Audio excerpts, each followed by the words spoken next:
Coming up on Kochie's Business Builders, we get the secrets to a successful crowdfunding campaign, catch up with the family behind iconic butcher Victor Churchill, and hear from Shoes of Prey founder Jodie Fox.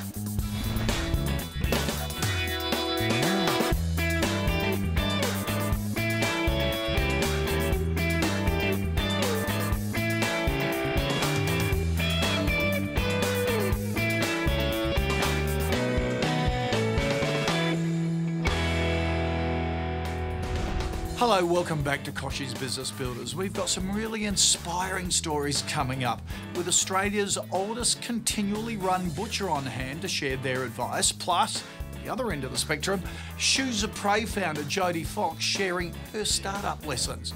We've also got crowdfunding tips from Possible founder Alan Crabb and another of your best questions in Ask Kochie. But first, news you can use.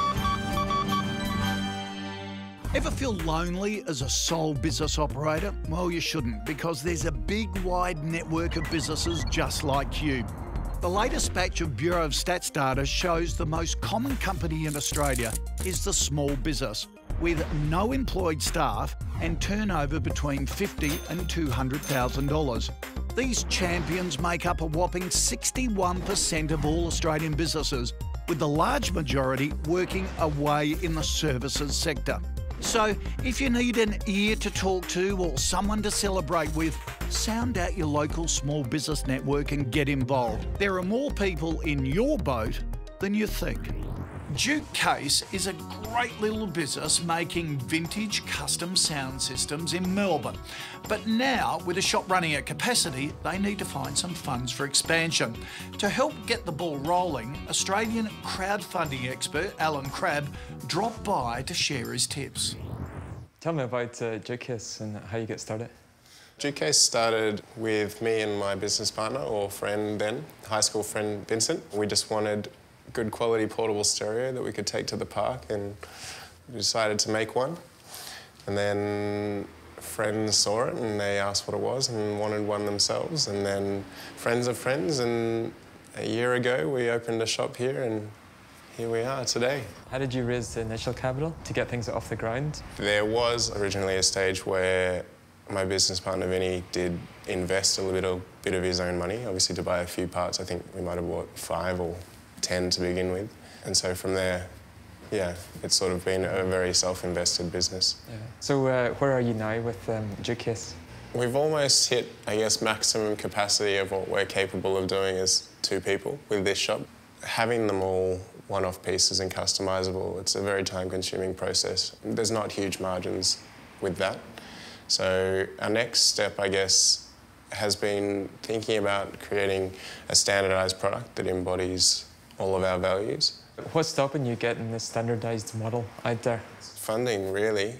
With the standardised model, I guess we need to have the funds initially so that we have, I guess, the stock on hand that we can then distribute to retailers, stores. What options have you looked at raising the funds to make this thing happen? One of the most viable options, I guess, that we've come across so far is crowdfunding. Awesome idea, yeah. Yeah, it would be good to get a bit of help investigating the crowdfunding aspect a little bit in more depth. So, like, we have seen thousands and thousands of campaigns used Possible over the last few years. The first thing that we look at when it comes to a pitch on Possible is we look at the pitch video and the description of how they're, I suppose, selling and or creating a compelling pitch to engage people. What's the length of the average pitch video? We don't recommend any more than 90 seconds. Yeah. People don't spend any time on videos. If you can get someone watching a 90-second pitch, you've got a good pitch. So that's the first and one of the key success factors of using crowdfunding. After the break, Alan reveals his recipe for a successful campaign.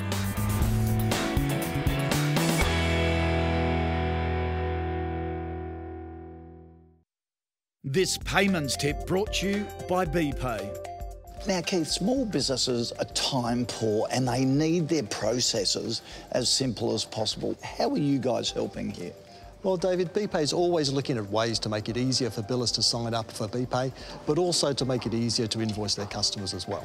All right, tell us how. So when you're a BPay biller and you want your customers to pay you, there's two pieces of information you need to put on the invoice. Firstly, the biller code, which is given to you by your bank when you sign up as a biller.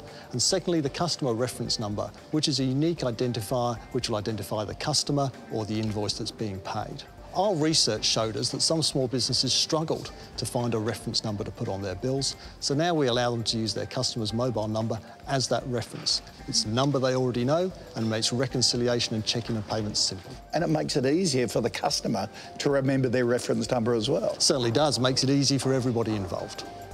Visit bpay.com.au/SME for more information.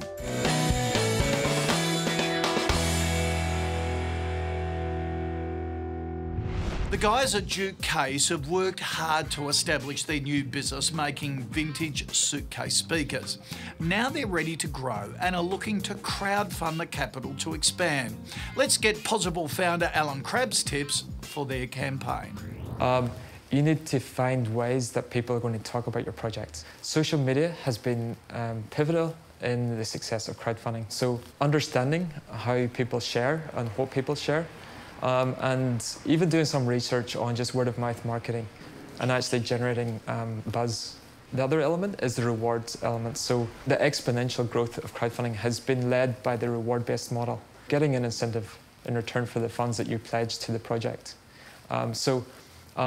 You can set up tiered rewards. And my advice, especially with products that we have seen through crowdfunding, is to look after the people that get in early. As a business owner, you understand the value of your first customers and the first people that talk about your project. Use your rewards as a mechanism actually to actually get these people on board early, reward them, and actually get them talking about your project. How do you go about setting your rewards then? So I was thinking an exclusive playlist made by a musician friend of ours. The benefit of actually with experience rewards is that there's no perceived value or price point for rewards of these types. So if you can engage an artist or musician, all of these things I see are great ways to actually create PR around what you're doing. One of the biggest questions I have with crowdfunding is when you're setting your goal initially, is it better to start off with a smaller target? The target is a question that's always quite open to change with some projects that we've seen. My advice is to keep it to the very minimum of what you need to make this thing happen and be very transparent about it. With crowdfunding, it's all about getting early momentum for a project. So in my opinion, the 30% of your target is a benchmark that you set to achieve as early as you can. Out of the people that do reach that 30% target, 95% of them actually go on and successfully reach their target by the deadline. So in summary, really, create a compelling video, keep it fun, you're in the music industry. Use your project description as a way of answering anybody's questions. Keep it visual, using photographs. Build the imagery for your brands. Use your rewards, make them quirky, make them interesting. Make them unique the same way as your products. And don't set too ambitious of targets. Set the minimum you need to make it happen. Thank you very much for all your help today. Thanks for sharing your story, yeah. Well, now it's time for Lessons from Legends, and this week we've got Shoes of Prey co-founder Jodie Fox.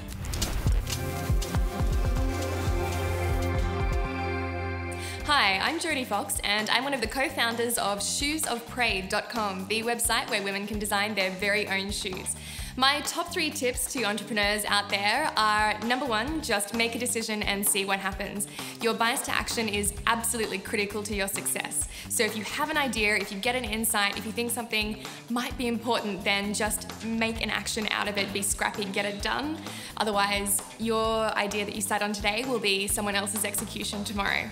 The second thing is do everything before you're ready. People will come on that journey with you. You might think that you're making mistakes, but put things out there, get feedback, use that crowdsourcing your brains out there that you don't have to pay and who will love coming on that journey with you. Number 3, and possibly the most important, is passionately believe in what you are doing, because the highs are high, but the lows are excruciating, and this is the one thing that'll kick you out of bed and get you going to do it all again tomorrow. Up next, we go behind the scenes of iconic butcher Victor Churchill.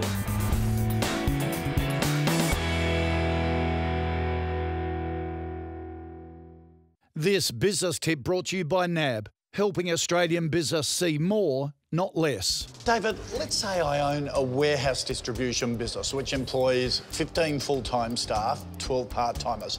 How do I sort out paying their super? Well, Kochie, we know that processing super payments for all employees through the various different funds can be an administrative nightmare. Each fund requires its own processes, data and details.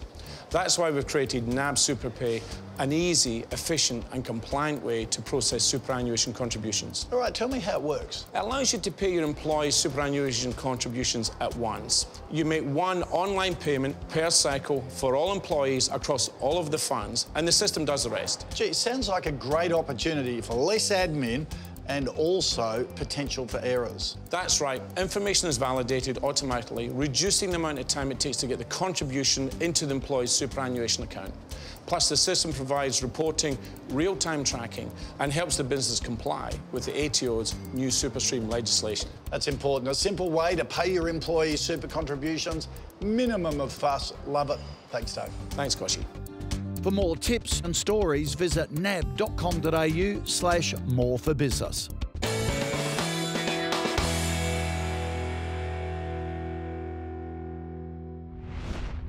Victor Churchill is Australia's oldest continuously run butchery and an institution among foodies.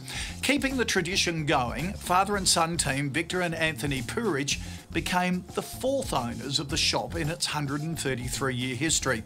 We caught up with the duo to get their proud business story.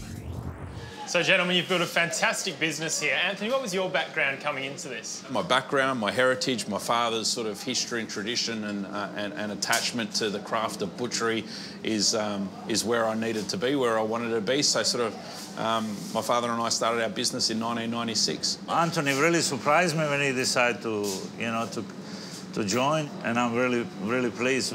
Now, you established Australia's biggest premium wholesale business in Vic's Meats, which is terrific. Why the transition into Victor Churchill's? We saw an opportunity to do something unique and rare. The challenge was there. The foundations had been laid by the previous owners. Was there any trepidation about buying an established brand? Without question, there's a lot of history associated with this particular store. It's the oldest continuously run butcher shop in Australia. It's never been anything but a butcher shop, and it was up to us to now sort of take Victor Churchill to that next level. Now, Anthony, you've won an International Interior Design Award, being likes of Louis Vuitton and Hermes, which is quite remarkable for a butchery. How important is fit out for brick and mortar shops? The design and fit out I rate on the same sort of level as quality and commitment and customer service. It's crucial in terms of providing that comprehensive overall experience to your customer, getting them to come back to the shop. You get a premium service, premium product and premium price. How do you approach marketing? We've got a very innovative approach, I suppose, to the way that we promote our business. We were the first food company in Australia to launch an iPhone app in 2009. It's not what you'd expect a butcher to do or a butcher shop to do, to be at the cutting edge of marketing or technology or adopting sort of digital sort of marketing. But yeah, I mean, we love what we do, and we're on the front foot when it comes to anything we do, including marketing our business. And are these aprons just for show, or do you guys still pick up the cleaver from time to time? I'm still on the floor with the boys, I still cut because I'm full passion what I do every day, It's still in me, I'm there 1:30 in the morning, I buy all the meat. I pick the cleaver every day. My father certainly, he's been in the industry, he's been a master butcher for 40 plus years now, and he's still very hands-on. He's an incredible role model. I'm nowadays charged more with sort of running the business and managing the business, so I don't spend as much time on the tools, but every now and again I'll sort of get in there and chop or cut a few things up.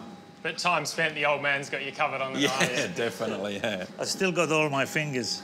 It sounds like a lot of it does revolve around you. Have you two addressed succession planning yet? My father passing down all his knowledge and his know-how is crucial in terms of us maintaining our business. So, succession planning is a key part of the strategic thinking that goes into our business and the longevity of that business. Victor, what's the greatest business lesson that you've learned over your time in the industry? For me, honesty. When you're dealing with the customers, you've got to be honest, You make sure you give them You give them value for the money. Terrific business from obviously a very proud family. Thanks a lot for your time, guys. Thank you very much. Thank you for having us on. It's a powerful business they've grown, from Vic's Meats to Victor Churchill. Interesting to hear that they rank the design and fit out of their shop right up there alongside product quality and customer service. Coupled with Victor's point on the importance of being honest with your customers, it's easy to see how they've succeeded in that premium meat market. Coming up, Val Quinn's tech tip and another of your burning questions answered in Ask Kochie.